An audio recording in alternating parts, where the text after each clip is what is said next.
personal growth. He transformed his life. Today, Anthony uses his experiences to coach and mentor others, particularly young men and adults facing similar hardships. He speaks candidly to those trapped in cycles of trauma or seeking direction. Anthony teaches on mindset transformation, goal setting, leadership, self-discipline, relationship development, and motivation, always rooted in real life experience. He knows what it's like to feel lost or hurt in silence and fight through the dark seasons. Through his work, Anthony has guided numerous individuals through their most challenging moments, fostering their confidence, self-awareness, and sense of purpose. His approach is grounded in lived experiences, lending of authenticity and resonance to his message of inspiration. And so can you guys please give a big round of applause for Mr. Anthony?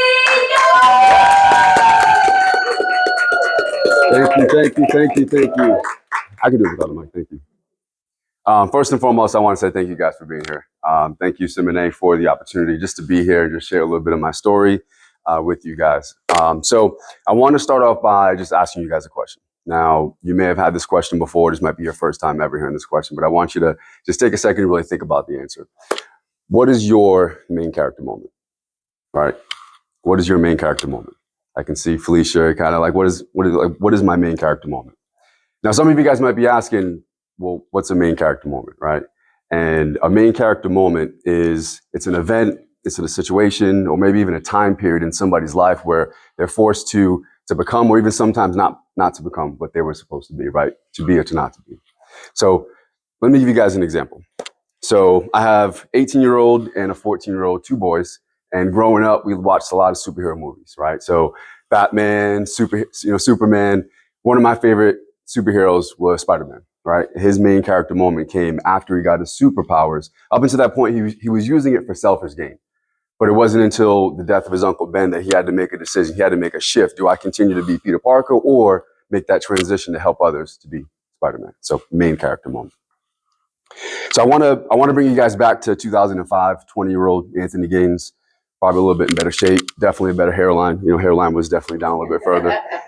So 20-year-old Anthony Gaines was a junior in college, playing football, was probably at his height in terms of just confidence and just outlook on life, right? It was a very positive time for me.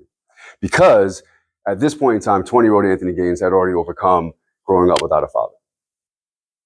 20-year-old Anthony Gaines had already overcome growing up in a home full of alcohol and addiction. And as we mentioned before, right, 20-year-old Anthony Gaines had already overcome being in the foster care system, bouncing around from house to house. And then one day in 2005, I got a phone call from my brother, Aunt, Nan has cancer. And he said it in such a way that I knew it was serious, right? I'd come to find out later that I was the last person in my family to learn that she had cancer because they knew exactly what I would do. I would drop out of school and come home and try to take care of her, right? So Nan was my grandmother, right? This was the most important person to me. This was the person that took me out of that drug and alcohol addicted home. This was the person that took me away from that foster care system and put me on a path of straightforwardness and confidence, right? This was the most important person in my life. Why would I not drop out of school and take care of her? So because I was the last person to find out that she had cancer, it had progressed pretty quickly. And 3 months later, in December of 2005, she passes away. So in what felt like an instant to me, I'm automatically charged with planning a funeral for the most important person that I know.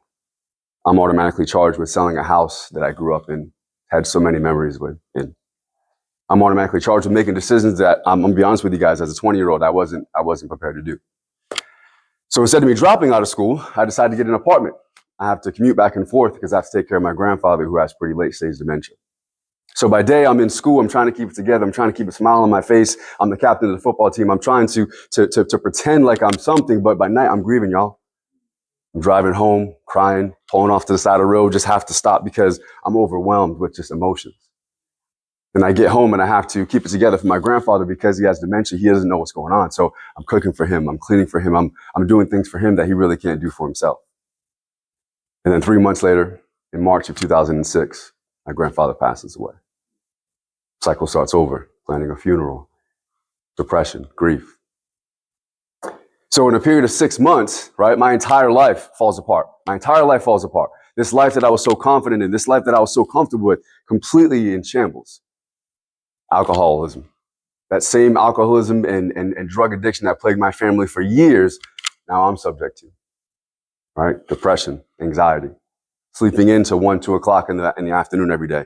Responsibilities getting heavier and heavier by the day. This time period, this 6-month span, this was my main character moment. This was the moment where I had to make a decision. Do I stay stuck in this situation because of the pain, or do I make a shift, an intentional decision to move forward? All right? This was my main character moment. I read a story recently about a 14-year-old Mike Tyson. And at this point in time, 14-year-old Mike Tyson, he was 4-0. All of his fights went exactly as you would expect, right? Mike Tyson, first round knockout.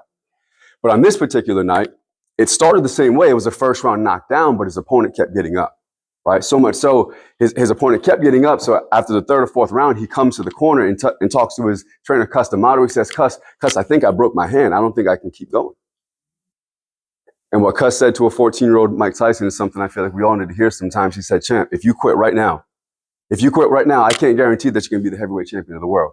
Look, I know that you're in pain and I know that it hurts, but you're winning this fight and I need you to keep going.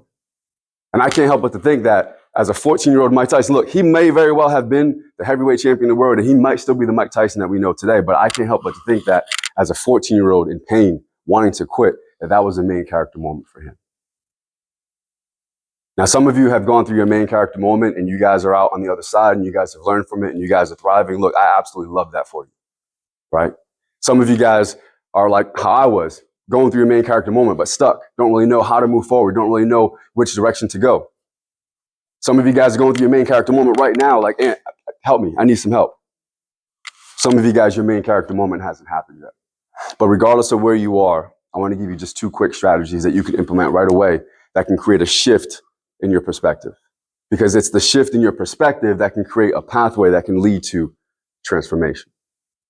So number 1, pause those patterns before it become part of your persona, right? I know it's a major alliteration right there, right? Pause those patterns before they become part of your persona. What does that mean? As I mentioned, when I was going through my main character moment, I was drinking a lot, right? And one day I come home and I go to give my son a hug goodnight. And he said, he was about 2 or 3 at the time. He said, Daddy, you smell just like Grandma Kathy. In an instant, I knew exactly what he was referencing. So he was referencing the same smell of alcohol on a loved one's breath that I had experienced so many times. I had to pause that pattern. I'm starting to repeat the same cycle in his life that was in my life. So as you're going through your main character moment, ask yourself, what is about this situation? What is about these patterns that I need to pause? The reality is, guys, is that when we go through difficult situations and we go through difficult times, we tend to take on these temporary coping mechanisms because it feels good in the moment. But we know that it's not really part of who we are. So when we realize that, we got to make sure that we pause those patterns before they become part of your persona. That's number 1. Number 2, don't just feel it, but frame it, right? Don't just feel it, frame it. That pain that you're feeling, right? That pain is real. So I want you to feel it, but don't just feel that pain, frame it. If you think about framing a picture, we're making a very intentional decision to capture an image. We're making a very intentional decision to capture a moment. And it is in that frame that we can learn, okay, this is what I was supposed to learn from that situation, right? For me, it was discipline. As I mentioned before, I was sleeping in to 1, 2 o'clock in the afternoon every day, waking up with a hangover. The responsibilities that I was tasked with, they kept getting larger and larger and larger. I was the only one that could do something about it. But it wasn't until I made the conscious decision to say, you know what, let me just get up at 5 o'clock and try to accomplish as much stuff as I can in one day. Well, I'll worry about tomorrow, but on this one particular day, let me go ahead and accomplish as much things as I can. And I'm happy to say now that it's that same discipline that I formed when I was going through that main character moment that I now still have today. I'm that guy that gets up at 5 o'clock in the morning and goes to the gym. I'm that guy that gets up at 6 o'clock in the morning on a Saturday, mows his lawn, probably upsetting his neighbors, right? But it wasn't until I created that shift in my perspective that I was able to see, okay, I need to be disciplined in order to get to the next phase of what I'm doing. Now, look, as you're going through your main character moment, it can feel like you're a side character in somebody else's story, right?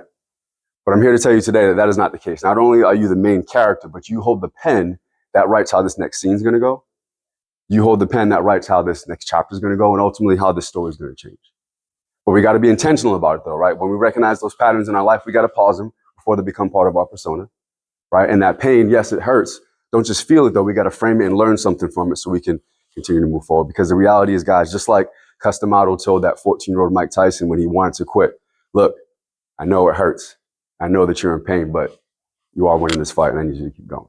All right, that's my time. I appreciate you guys.